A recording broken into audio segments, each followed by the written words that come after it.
हरियाणा कांग्रेस के प्रभारी दीपक बाबरिया ने नगर निगम चुनाव और स्थानीय निकाय चुनाव के लिए संगठन की सूची जारी कर दी है। इस सूची के अंदर जहां जिला प्रभारी और सह प्रभारी नियुक्त किए गए हैं, वहीं पर इसके साथ साथ जिला संयोजक और संयोजकों के साथ साथ सदस्य भी शामिल किए गए हैं। इसके साथ साथ उन्होंने नॉर्थ जोन और साउथ जोन की कोऑर्डिनेशन कमेटी के मेंबरों की सूची भी जारी कर दी है। विधानसभा चुनाव में हार के बाद दीपक बाबरिया के हाथों से जारी हुई सूची साफ तौर पर कह रही है कि इस सूची के अंदर दीपक बाबरिया ने हरियाणा में कांग्रेस को पूरी तरह से बर्बाद करने का ठेका ले लिया है, यानी पूरा बेड़ागर करने का प्रबंध कर दिया है। आखिरी सूची में क्या गलतियां हैं, क्या कमियां हैं, दीपक बाबरिया ने किस तरह से इस सूची के जरिए कांग्रेस के समर्पित नेताओं को इग्नोर किया है और बड़े गड़बड़ करते हुए उन्होंने इस सूची में कई तरह की गलतियों को अंजाम दिया है। दीपक बाबरिया की इस सूची का असली विश्लेषण जानने के लिए आज की इस खरी खरी खबर को आप जरूर देखिए।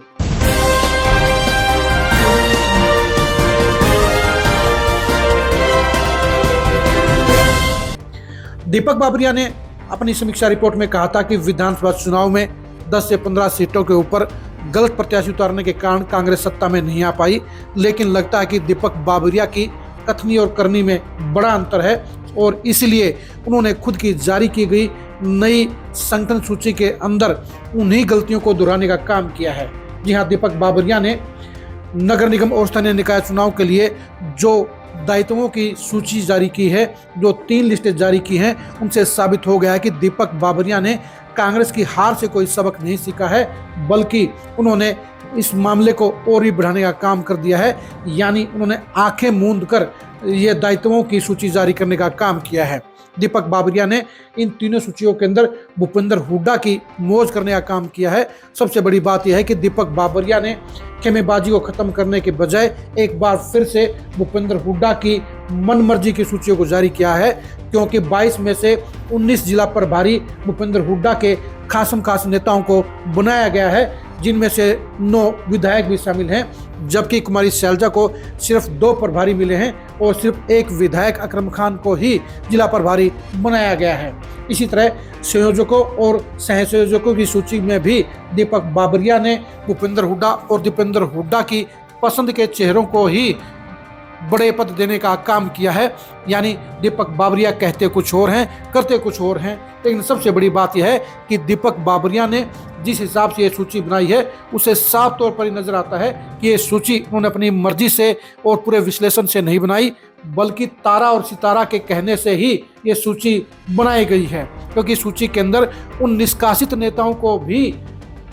प्रभारी और सह संयोजक बनाया गया है जो विधानसभा चुनाव में कांग्रेस को छोड़ चुके थे, और वो नेता आज की तारीख में कांग्रेस के मेंबर भी नहीं है। लेकिन इसके बावजूद भी दीपक बाबरिया ने इन लोगों को बड़े पद देने का काम कर दिया है, यानी उन्होंने प्रभारी और सह संयोजक बनाने का काम कर दिया है।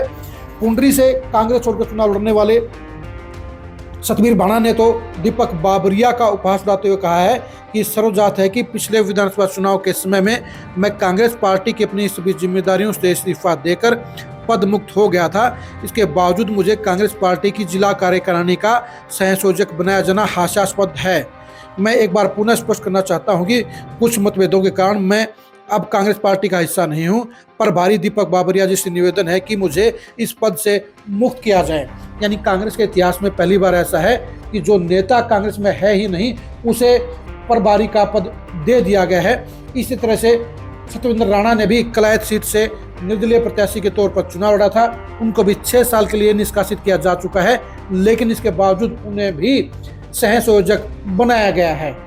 अतर सिंह सैनी पूर्व मंत्री हैं, कांग्रेस के नेता भी कहे जाते हैं, लेकिन विधानसभा चुनाव में उन्होंने सावित्री जिंदल इंडिपेंडेंट प्रत्याशी का खुलकर सहयोग और समर्थन किया था, और इसके बावजूद भी उन्हें जिला प्रभारी बनाया गया है। आप खुद ही बताइए, जो नेता कांग्रेस के प्रत्याशियों का विरोध करते हैं, जो नेता कांग्रेस को छोड़कर इंडिपेंडेंट चुनाव लड़ चुके हैं, जिन्हें पार्टी ने निष्कासित कर दिया है, उनको भी दीपक बाबरिया ने बड़े दायित्व देकर उन्हें मुंह मांगा गिफ्ट देने का काम किया है। ये अलग बात है कि सतबीर भाणा ने अपने पद को छोड़कर दीपक बाबरिया को हास्यास्पद परिस्थिति में डाल दिया है। इसके साथ साथ रघुवीर संधू जैसे नेताओं के बारे में भी प्रत्याशी ने ये शिकायत की थी कि चुनाव में इन्होंने विरोध किया था। ऐसे नेताओं को भी पार्टी ने सह संयोजक का जिम्मा दे दिया है। यानी दीपक बाबरिया ने जो ये सूची जाहिर की है, इसके अंदर ना तो सीनियरिटी और जूनियरिटी का ख्याल रखा गया है और ना ही समर्पित लोगों की इसमें पूरी भागीदारी दी गई है।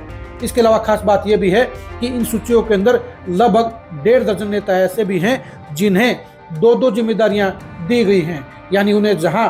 संयोजक सह संयोजक बनाया गया है, वहीं उन्हें साथ साथ उन्हें नॉर्थ या साउथ जोन की कोऑर्डिनेशन कमेटी के अंदर भी शामिल किया गया है, जबकि कार्यकारिणी की इस कमेटियों के अंदर दूसरे नेताओं को शामिल किया जाना चाहिए था। लेकिन इन सूचियों को पूरी तरह से देखने की बजाय ऊपर से जो कहने और सुनने से जो सूची बनाई गई, यानी पूरी तरह से विश्लेषण के बाद सूची नहीं बनाई गई, बल्कि भूपेंद्र हुड्डा के कहने से और तारा और सितारा की मर्जी और पसंद के हिसाब से ही दीपक बाबरिया ने इस सूची को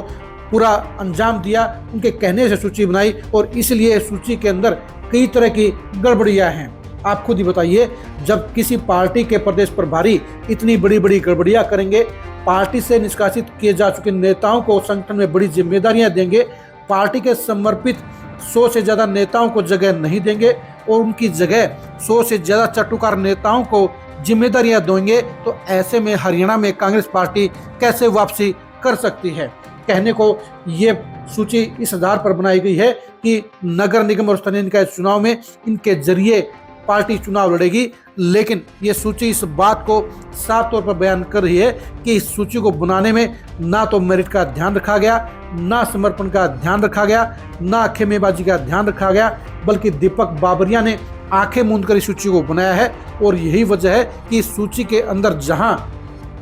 काफी बड़े झोल नजर आते हैं, वहीं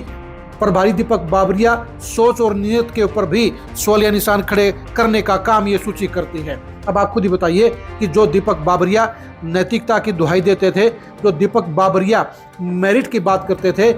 कैसे उन्होंने 100 से ज़्यादा ऐसे नेताओं को इस सूची में डाल दिया है जो पार्टी के लिए विधानसभा चुनाव में कहीं भी मेहनत करते हुए नजर नहीं आए थे। उन्होंने इस सूची के अंदर 100 से ज़्यादा उन नेताओं को शामिल क्यों नहीं किया गया है जो पार्टी के लिए 10 साल 20 साल से लगातार मेहनत करते आए हैं। इस सूची के अंदर बड़े बड़े नेताओं की सीनियरिटी को इग्नोर करके उन्हें जूनियर नेताओं के नीचे क्यों लगाया गया है, यानी दीपक बाबरिया ने इस सूची को बनाने से पहले ना तो होमवर्क किया, ना ही पार्टी के दूसरे नेताओं से उन्होंने राय ली और ना ही फील्ड से उन्होंने फीडबैक लेने का काम किया। बिना फीडबैक के बनाई गई सूची के कारण ही यह साफ तौर पर जाहिर होता है कि इस सूची के अंदर कांग्रेस की बेहतरी के लिए कोई संकेत नहीं है, बल्कि ये सूची बता रही है कि जो गलतियां पहले होती हुई थी वही गलतियां अभी जारी हैं। और कांग्रेस पार्टी के लिए ऐसी सूचियों का जारी होना और सिफारशी चेहरों को आगे करने का मतलब यही है कि कांग्रेस अपनी हार से सबक नहीं ले रही है और इसलिए कांग्रेस का लगातार बेड़ा गर्क हो रहा है, लगातार बंटाधार हो रहा है और इसलिए कांग्रेस लगातार 3 चुनाव हार चुकी है। आप दीपक बाबरिया की सूची के बारे में क्या सोचते हैं, कमेंट करके जरूर बताइए। दीपक बाबरिया ने क्या इस सूची में पार्टी के समर्पित नेताओं को इग्नोर नहीं किया है, इसके बारे में कमेंट करके जरूर बताइए। इस सूची के अंदर क्या भूपेंद्र हुड्डा की पसंद का ख्याल बाबरिया ने नहीं रखा है, यह भी कमेंट करके जरूर बताइए। इस सूची में और कौन कौन सी कमियां रही हैं और इस सूची से कौन कौन से नेता बाहर रहे हैं और कौन कौन से गलत नेताओं को इस सूची में शामिल किया गया है, उसके बारे में कमेंट करके जरूर बताइए। आप हमारे फेसबुक पेज को फॉलो कीजिए, आप हमारे यूट्यूब चैनल को सब्सक्राइब कीजिए। नमस्कार।